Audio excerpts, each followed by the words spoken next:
Hello, everybody. Welcome back to the Thinking Theologically podcast, a show where we teach you how and why you should think theologically.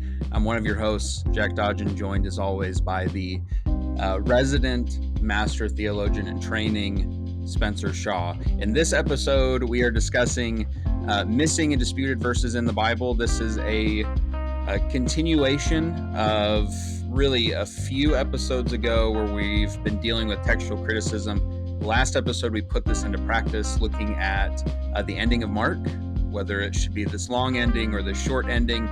This week, we're going to look at smaller, I say smaller, that might not be the right word, but some smaller versions of these kinds of things. And again, putting into practice this, how do we figure out what should be here, what shouldn't be here, and all of that. Spencer, we're starting in Ephesians chapter 1 with just two words. What's up with the example of in Ephesus in Ephesians 1, verse 1? Where do you want to start there? What we're going to be doing in looking at in Ephesus and a couple of other things that we are in this episode is going to be kind of, as Jack said, building off of what we've talked about previously. But and to answer some questions, when you read through your Bible, and sometimes you will find that there is a verse missing. It's just not there. It jumps from verse 36 to 38 or something like that. We'll give one example of what Mhm. that looks like. Or you have a verse and there's a footnote that says something like earliest and best manuscripts do not include this verse. Or you get sections like the ending of the Gospel of Mark and another one that we'll look at in this episode that are bracketed off and say something about early manuscripts not having it. So we kind of want to explain a little bit about what's going on there by giving some more examples of the practice that scholars go through of textual criticism, of comparing all the manuscripts of the New Testament that we have, weighing the evidence, and figuring out what is original and what is not. And to me, this kind of also helps to address issues of, I see on Facebook, social media all the time, people posting something about, hey, your modern Bible is missing all of these verses, so you Mhm. need to use whatever Bible that I already thought before I posted this that was the right Bible to use, and I'm just co-opting this evidence to say that you need to read whatever version that I think is correct. With that being said, I also look forward to, I think the next episode we're going to talk a little bit about Bible versions, but some of what we're doing in the last episode and in this episode kind of helps to go answer some of those questions about missing verse stuff that you might see on social media. So, as Jack said, I want to start with the first verse of Ephesians. So Ephesians opens up like this. I'm reading from the New Revised Standard Version. Paul, an apostle of Christ Jesus by the will of God, to the saints who are in Ephesus and are faithful in Christ Jesus. And my NRSV has a note that says other ancient authorities lack in Ephesus, reading simply saints who are also faithful in Christ Jesus. And so removing the in Ephesus recipients. And I don't know about you, but when you hear that, it does kind of have the potential, at least, to drastically change the way that we read this letter. It's called Mhm. Ephesians because we believe that it was written to the church in Ephesus. And the reason that we believe that is because Paul says that he is writing to these saints who are in Ephesus. But as the footnote indicates, some manuscripts don't have in Ephesus. And so if that phrase is not original, then we don't have a recipient. And that leads us to then not know, was this letter written to the Ephesians? Which kind of leads to questions of, well, should it even be called Ephesians? And then might even lead to some interpretive things. Maybe you've heard people interpret bits and pieces of the letter because they said, well, there was this or that in Ephesus. And so that's probably what Paul is referring to. All that stuff kind of gets thrown out of the window if the letter was not written to the Ephesians. Mhm. And so we need to ask some questions about, is the phrase in Ephesus original? And kind of like we did with the ending of the Gospel of Mark, the way that I want to do this is I want to begin by looking at external evidence, that is the manuscripts. What do the manuscript evidence show? Then I want to go to some internal evidence and some of those tendencies that we know that ancient scribes did that kind of help to explain why they might exclude something or include something. And then kind of we'll conclude talking about the phrase in Ephesus by me just giving you a little bit of whether or not I think it's original, what I think is going on, who I think the letter was written to. And so I want to start with the external evidence. What do the manuscripts show? So the phrase in Ephesus is included in the following manuscripts. Now, I'm not going to read every manuscript that includes the phrase. The show notes will include a much more detailed list than I want to just read off. But it is included in the second corrector of Sinaiticus, so sometime after the 4th century. And here's what I mean by second corrector. When you look at some of these ancient manuscripts, you can see that there was an original hand that wrote the manuscript first, but then you can see that as time went on, scribes at times would go in and change something and correct something. And you can tell because sometimes something is added in the margin, sometimes something is kind of erased as best as they could, and something added in its place. And if you've ever erased something and written something on top, typically, you can tell that something was erased, but also you can tell by comparing. Sometimes the ink color is different, the handwriting is different. So generally, it's easy to tell that somebody came in and made a change or a correction. And so scholars will talk about the original hand wrote this, a second corrector wrote that. Sometimes there's a third corrector, so somebody comes in and corrects the correction and maybe brings it back to the original reading or changes it to a third reading. And so the second corrector of Sinaiticus, a major majuscule codices from the 4th century, includes it. Alexandrinus from the 5th century, another very important majuscule codices, includes it. The second corrector of Vaticanus, the 4th century, so sometime after the 4th century when it was written. Again, another important majuscule codices includes it. You get some other majuscule manuscripts from the 6th and the 9th century that include it. You get a whole host of minuscule manuscripts that include it. And I just want to remind y'all, if you haven't seen previous episodes, a majuscule manuscript is one where the Greek is written in all capital letters with no spaces. A minuscule manuscript is a more cursive style of Greek, which developed later. So majuscule manuscripts are older and a bit more important than minuscule manuscripts because they tend to date later. So there's a whole host of minuscule manuscripts that include the phrase. The Byzantine tradition includes the phrase. Lectionaries and translations such as the Vulgate, Syriac versions, Coptic versions, Armenian versions, Ethiopic versions, Georgian versions, Slavic versions all include the phrase. And the reference to the phrase, or at least to the reference of this letter being written to the Ephesians. And so we can kind of assume that they knew in some way that this phrase was included. You see it in church fathers, Ignatius, Chrysostom, Jerome, Pelagius. Some of these church fathers or early Christian or Christian adjacent writers seem to know that this letter was written to the Ephesians. So that is the evidence for it being included. The evidence for it being omitted, it is omitted in Papyrus 46, which dates from the 2nd century, so a very early version of Ephesians. It is omitted by the original hand of Sinaiticus in the 4th century and the original hand of Vaticanus also in the 4th century.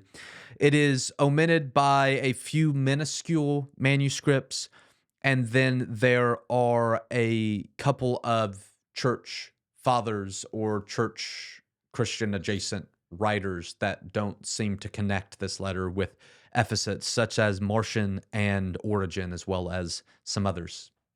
Now, from the external evidence, I want to mention that the external evidence actually favors, it seems to me, and to most scholars, favors omitting the phrase in Ephesus because it is omitted by the earliest manuscripts that we have. So Papyrus 46 from the 2nd century and the original hand of Sinaiticus and Vaticanus, two of the most important majuscule codices that we have, which date early to the 4th century. And it's interesting to note that these important codices in Sinaiticus and Vaticanus, that a second corrector, so somebody comes in later and adds the phrase in Ephesus, which seems to suggest that somewhere early on, this phrase gets added in there. I'll talk about this in a moment, probably because people wanted some kind of destination for this letter, some kind of provenance for where was this letter written to, how do we have it, that kind of a thing, and it gets added. And someone later who is familiar with this edition goes back and edits some of these older manuscripts of Ephesians in Sinaiticus and Vaticanus. And so because the earliest evidence that we have is kind of universal that it wasn't there, and it's not until later, the 5th century at the absolute earliest, that the phrase in Ephesus starts to find its way into copies of Ephesians, and then it continues to grow from the 5th century onward, and that's why you get a whole host of minuscule manuscripts that includes the phrase. With that being said, though, I want to think about a little bit of the internal evidence, because I would say this external evidence lends its hand towards it not being included because of the early evidence, but it's not decisive. And so I do think we need to think a little bit about some internal considerations. We've talked about that the shorter reading tends to be favored because scribes who are copying these works and believe that this is scripture, they are much less likely to remove something from a text that they believe is scripture than to add something that they believe is important or should be there or helps to better explain the text. So we prefer the shorter reading, which is to omit the phrase, than the longer reading. It seems that the scribal addition is to form a traditional letter greeting. And so we can kind of begin to understand, why would you add the phrase in Ephesus? Well, a traditional letter greeting, I, so-and-so, am writing to whatever group of people. That's the way all of Paul's other letters begin. That's just common for letters. And so the fact that this one didn't have it, it makes sense that a scribe would be, well, we need to add in who this letter was written to. And for the scribes who added it, they probably felt like, well, we know there's some kind of church tradition, there's some knowledge, like because the scribes copying these works believe that what they're copying is scripture, it's not going to be likely that they're just going to make something up from scratch of, well, let's just add Ephesus in here because it sounds good. That generally doesn't happen.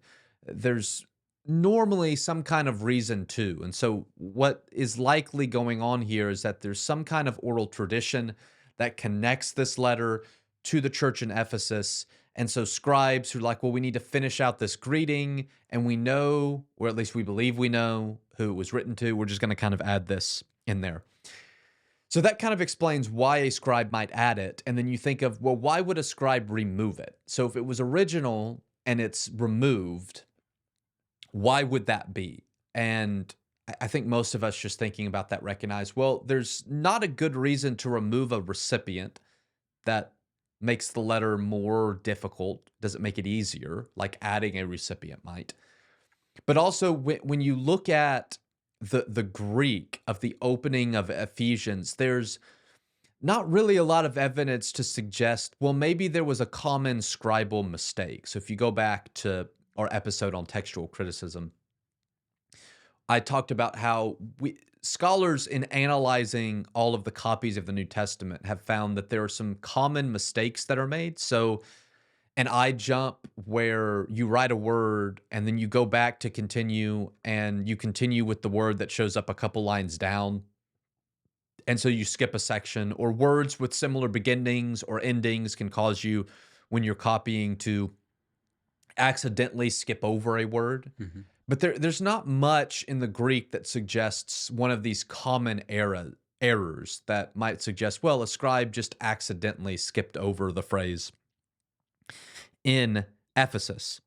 And so when you take all of this together, the external evidence and the internal evidence, I hope it kind of shows that it seems very unlikely that the phrase in Ephesus is original. Now, that brings up the question, why? Why does it seem that this letter was written without any recipient? And what do we do in terms of interpreting the letter? And I want to give you just a couple of my ideas.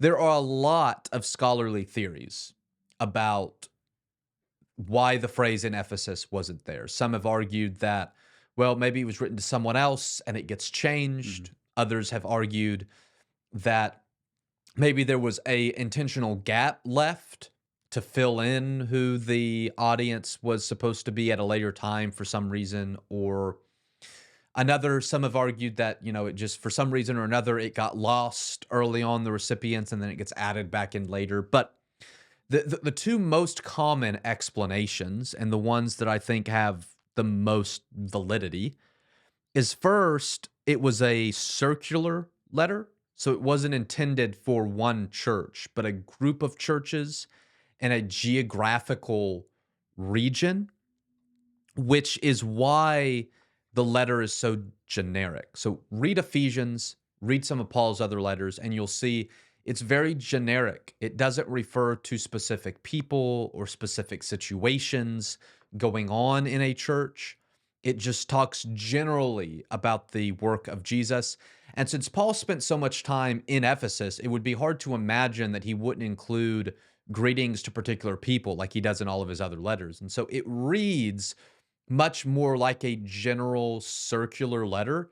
And that may be where Ephesus gets attached to it, is that Ephesus was one of the churches in this geographical region that it was this letter was given to. Maybe it was the first church that it arrived at, and then it was passed on to other churches in the area. And so maybe that's where Ephesus kind of gets attached to it in church tradition. There's no way to know that for sure, but I think there's good evidence. You read it, it reads like a circular letter, not like a letter to a particular church. And so I tend to think that's what's going on.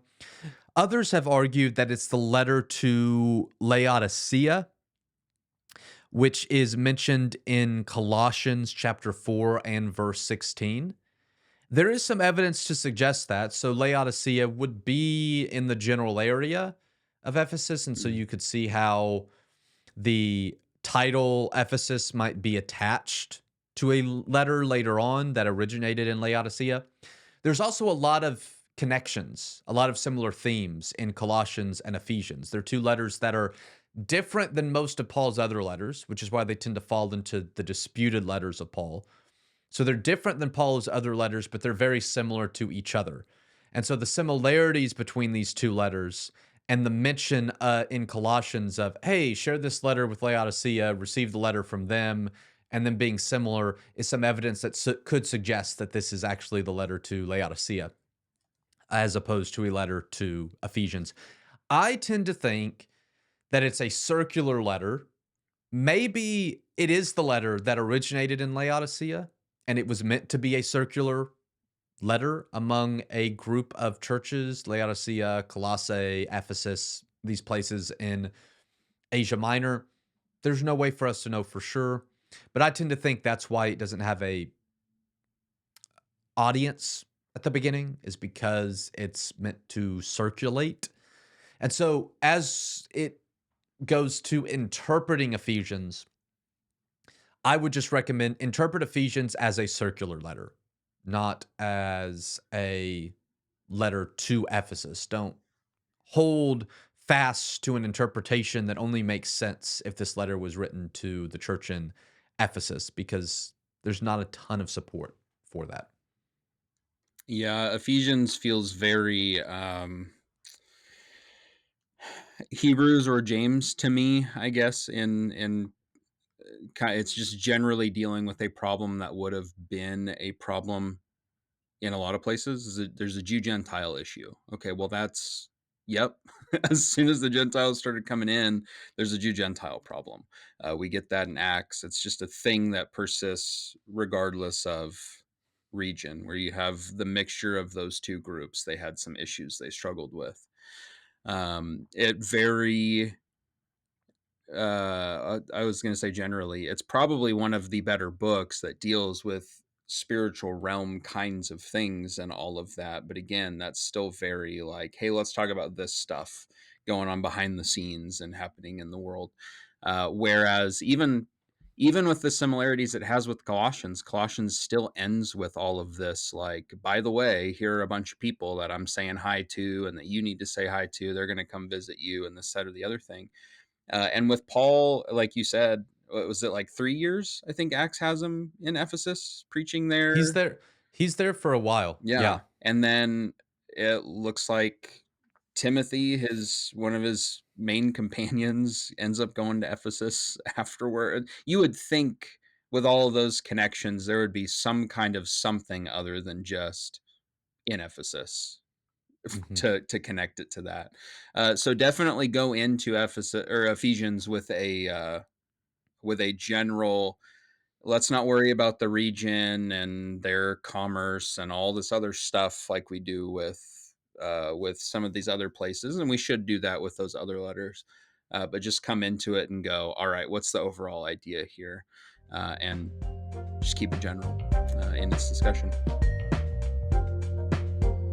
We're going to continue with a couple other examples here in just a moment. A little bit longer one's actually a full verse, and then we get a full section. So we're building as we go here. But first, a little mid-episode catch up with how things are going. We're in a weird spot. We've pulled back the curtain a little bit. We're recording several of these early because of the nature of mostly your schedule, but it's also me too. We've just got weird things going on. So how are you as we continue to approach your marriage, moving, school starting?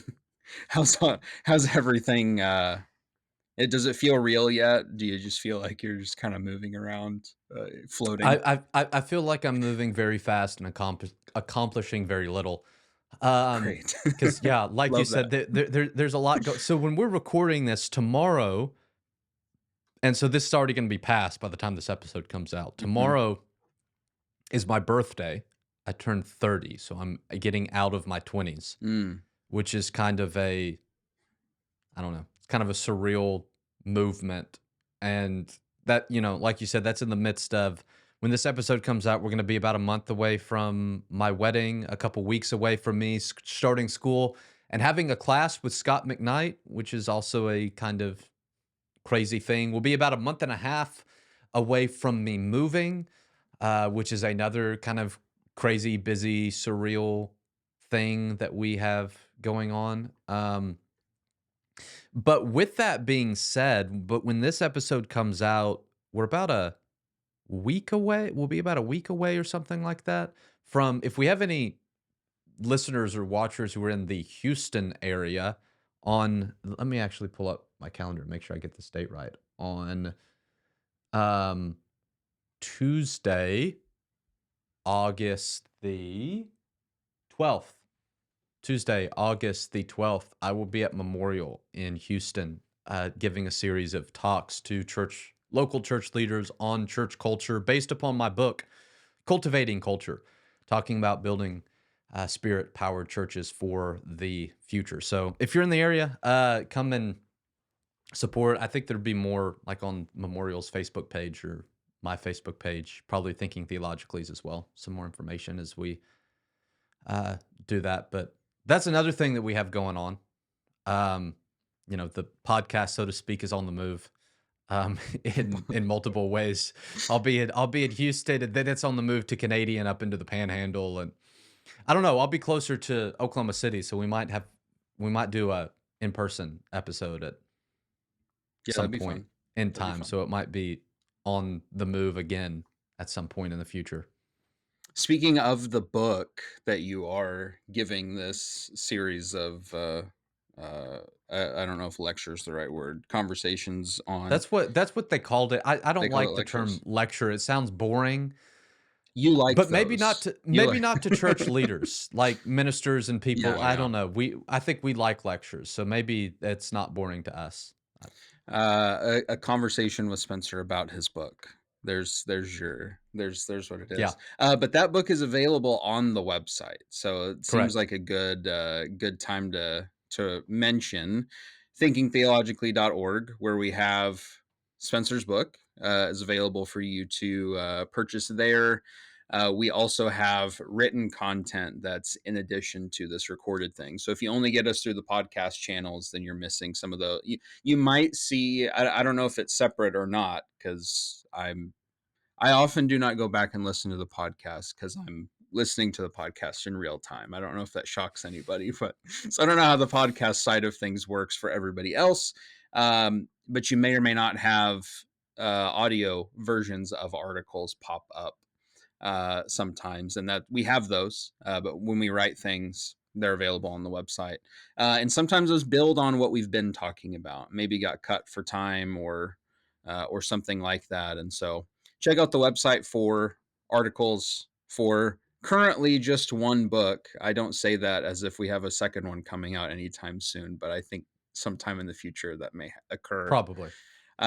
We also have on the website, as we've mentioned, the Logos affiliate program here. And if you use the link that's on our website under resources, you get 60 free days of a trial instead of 30 free days of a trial just normally. So 2 full months of using that Bible study program, and it is great. We are actually talking beforehand about digital books with him moving that library, which is why I'll never leave here. Behind me is like 10% of the books that I have. So I can never leave.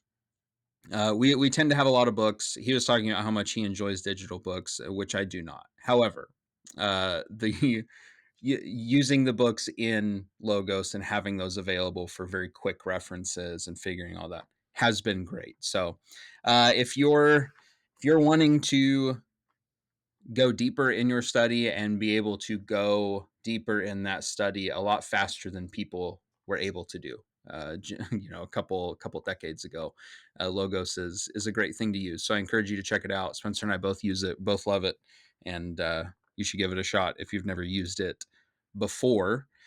One last mention here, our Facebook page and getting into contact with us, especially as we discuss some of these things. If there's some examples of, well, hey, what about this footnote? What about some of these things? Or I was reading multiple translations and they're just very weird in how they differ.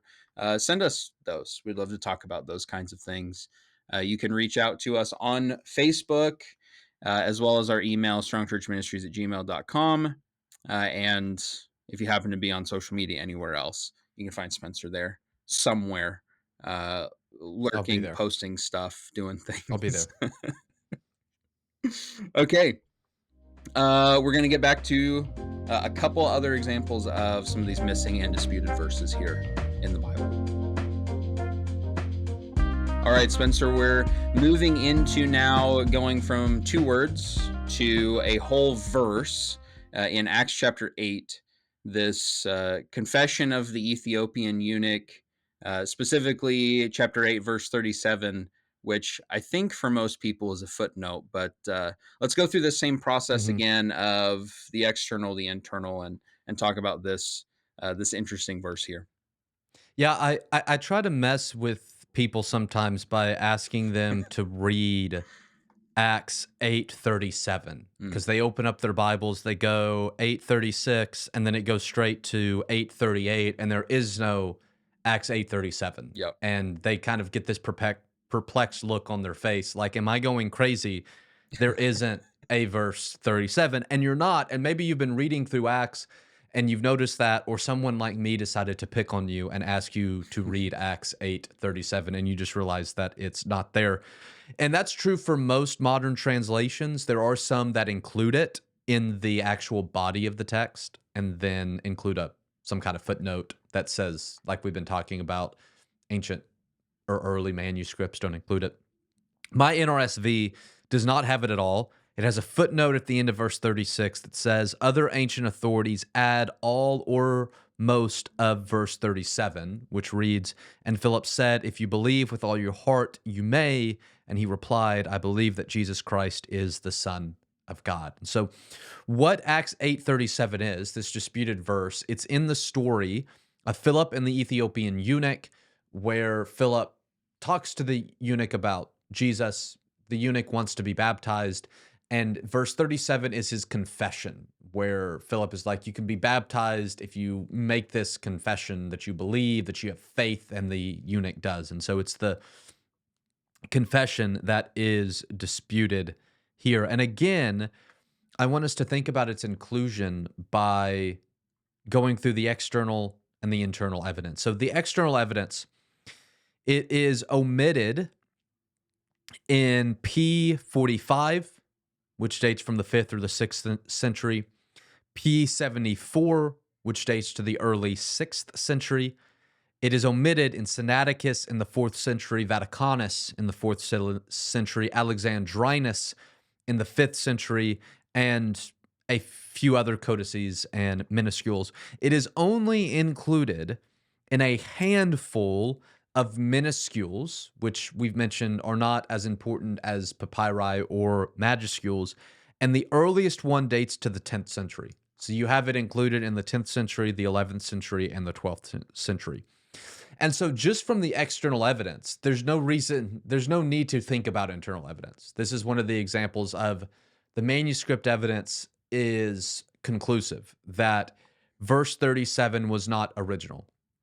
In all of the important manuscripts, it is not there. And in every manuscript before the 10th century, which is very, very, very late, 1,000 years, after it was written or so.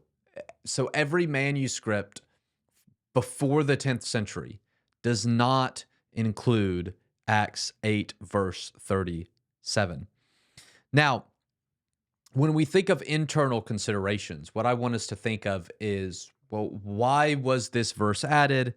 And again, what do we do with it? So, again, thinking of the shorter reading being preferred, it's much more likely for a scribe to add than to take away. So, there's not much reason to think that a scribe would delete his confession. But there is some reason to think about why a scribe might have added the confession. And so here's what I tend to think is going on, is that a scribe is copying this story, and they have kind of in their mind a process for responding to Jesus. So someone hears the story, they believe the story, they make some kind of confession about Jesus being Lord or Messiah or something like that, and then they're baptized. And a scribe is copying this, and they read this story, and it has all the elements that they're familiar with of what a response to Jesus looks like, but there is no confession. And so a scribe is probably thinking, well, I know how people respond to Jesus. They make some kind of confession, and so the scribe is thinking, well, I know that the eunuch had to have made some kind of confession, so I'm just going to add it in. To me, that seems like the most likely explanation about how it gets there. But again, kind of like in Ephesus and the ending of Mark, since it doesn't appear to be original, I wouldn't use it. And this is another one of those, like the ending of Mark, that is important to many Church of Christ folk, because we like our 5 steps of salvation: hear, believe, confess, repent, be baptized. There's a whole host of problems with that. But we like our 5 steps of salvation, and we like the story of the Ethiopian eunuch because we can be like, see, here you get all 5 steps, but you don't. You don't get the confession part that was added later, which is why most Bibles take it out. So first, with what you said about the external, we get the pattern of both the quantity and quality thing here. There's more older manuscripts, so more of them, and the quality of what scholars regard is present there for not having it, and so this one becomes a lot easier. There are, like you just said, some emotional reasons to go, yeah, but I want the belief part in there.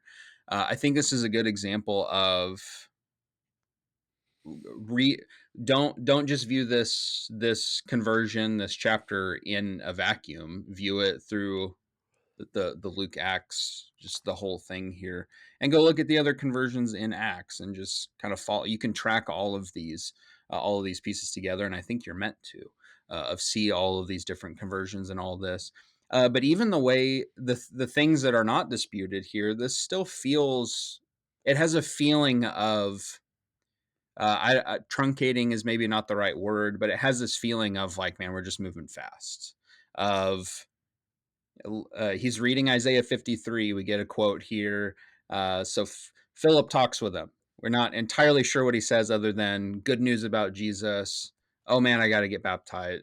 It's one thing right after the other. He gets baptized, and then Philip's out of here. He's gone somewhere else. So there's a lot of really quick bang one thing to the next, and so that's another, that's maybe a reason why you shouldn't look at this and go, yeah, but if verse 36 were in there, because we know that in other places people, but yeah, but that's not how this is being given to us. Mhm. It's just quick and moves on. It actually makes sense that that verse is not there for a number of reasons, outside of just the evidence here. Okay, I said we were building, so we went 2 words to a whole verse, to now a section, and man, you want to talk about emotional connection to a text. This is one that a lot of times, and I feel like John has several of these texts that exist out within the culture. There are some of these just Bible stories that exist, that are known well by people who really don't know the Bible all that well. This is one of those, and so there's probably this kind of there'll be this maybe knee jerk reaction to go, "What do you mean this one is not included?" I'm talking about the end of John 7, through verse 11 of chapter 8, the woman caught in adultery. He is without sin, cast the first stone. That, which is very well known. This is a disputed text, another section, like the ending of Mark, that has a lot of questions associated with it. So let's look at the evidence on this. Should this be here? If not here, where should it be? Somewhere else? Anywhere at all? Where do you want to start with that?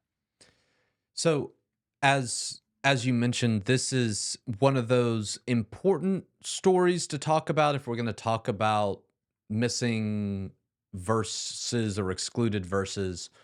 But it's also one of the more interesting ones, I think. So I find like in Ephesus interesting because most people don't know it, Hmm. and just trying to think about why would you have a letter without any recipients to it. We talked about the confession of the Ethiopian eunuch because one, it's important to some Church of Christ folk where Jack and I are coming from, but also because it's an example of verses that have just been completely taken out by modern versions and put in a footnote because it's obvious that they shouldn't be there. But this story, as you mentioned, is one that is well known just kind of within the wider culture of he who was without sin can cast the first stone. But this is another one, like the ending of the Gospel of Mark, that shows up in brackets in most Bibles. So in my NRSV, at the last verse of chapter 7, verse 53, through chapter 8 and verse 11, this story of the woman caught in adultery is in brackets. And I have a footnote here that says most ancient authorities lack 753 through 811. Other authorities add the passage here or after chapter 7 and verse 36, or after chapter 21 and verse 25, or after Luke 21 and verse 38, with variations of text. Some mark the passage as doubtful. And that's just an interesting footnote, it seems to me, because it indicates, like, wow, there's a lot going on with this text that we don't know if it should be here, where it should be, because it shows up in all kinds of different places, not just in the Gospel of John, but also in the Gospel of Luke. And so I want us to think through some of the external evidence like we have with the previous stories. This story is omitted by P66, which is an early papyrus of the Gospel of John, which dates to about 200 CE. P75, which is the early 3rd century, so around the same time as P66, just a little bit later. It is absent in Sinaiticus and Vaticanus, both from the 4th century, and it is likely absent in Alexandrinus in the 5th century. And I mention likely because sometimes there are portions of manuscripts that are like missing or incomplete, or something has happened to them. And so we can't know for certain, but there's a lot of things that we can know just knowing of the size of letters and words and what fits on a page and all that kind of stuff. We can be pretty certain about what was originally there. But since it's not there, we can't know for sure, because we can't just be like, hey, look, it's not there. And that's the case in this section of John in Alexandrinus. But it seems most likely that this story was not there. And so what I want to mention is that the earliest evidence we have of the Gospel of John does not have this story. P66, the year 200. I think less than 100 years after the Gospel was written, depending on when you date it. P75, also in the early 3rd century. Sinaiticus and Vaticanus in the 4th century. Alexandrinus in the 5th century. These important old manuscripts do not have this story. It is included in codices such as Codex Bezae in the 5th century. So it shows up relatively early on. I mean, the 5th century is not super early, but it's not late either. We're not talking about something like the Ethiopian eunuch's confession that doesn't show up until the 10th century. So it does start showing up in the 5th century, but it shows up not just in this location, as it does in Codex Bezae, but it shows up in some other locations after the 5th century. So it shows up in 2 other places in John. Sometimes it is included after chapter 7 and verse 36 instead of at the very end of chapter 7. Minuscule 225 from 1192 is an example of this. It is included after John 21:25 with a critical note, and that just means kind of a note of the scribe saying, yeah, this probably wasn't originally here. That is in Minuscule 1, which dates to the 12th century. And it is included in 2 places in Luke. It is included after Luke 21:38 in Minuscule F13, which dates somewhere from the 11th to the 15th century. And only verses 3 through 11 of chapter 8, so not the entirety of the story, are included after Luke 24:53 in Minuscule 13:33, which dates to the 11th century. Now, kind of like the Ethiopian eunuch, the external evidence is pretty clear, I think, that this story is not original. All of our early manuscripts do not include it. It does not start showing up until the 5th century. But also what's interesting is when it does start showing up from the 5th century onward, it moves places, which the fact that it moves to other places in John and the other places in Luke seems to indicate that people are not only unsure where it belongs, but that makes it unlikely to be original. Like, I don't know very many stories that are original to a work that we have moving around so much to all kinds of different places, not just in the Gospel of John, but in the Gospel of Luke. And so that leads again to our questions of what do I think is going on, and what do I think that we do with this story? And so here's what I would say about what I think is going on. Is I think that this story is probably one that gets added relatively early on, maybe 5th century, probably based on oral tradition. There was this story that had been passed along about Jesus and this woman that was caught in adultery, and maybe likely a historical story. This may have actually happened. We have no way of knowing for sure, but that's a possibility that this is a story, something that really happened that gets passed along over time. And eventually a scribe decides that they're going to add this story in. And so they add it into this place in the Gospel of John. Well, as John keeps getting copied, other scribes are like, yeah, this isn't where the story should go. And so they move it. They move it to a different place in John. Some take it out and move it into the Gospel of Luke. And so, like some of these other textual variants, I would kind of recommend, I have preached this story in the past, but I'm kind of now of the opinion of, why don't we stay away from it just because we are very unsure about where this story comes from.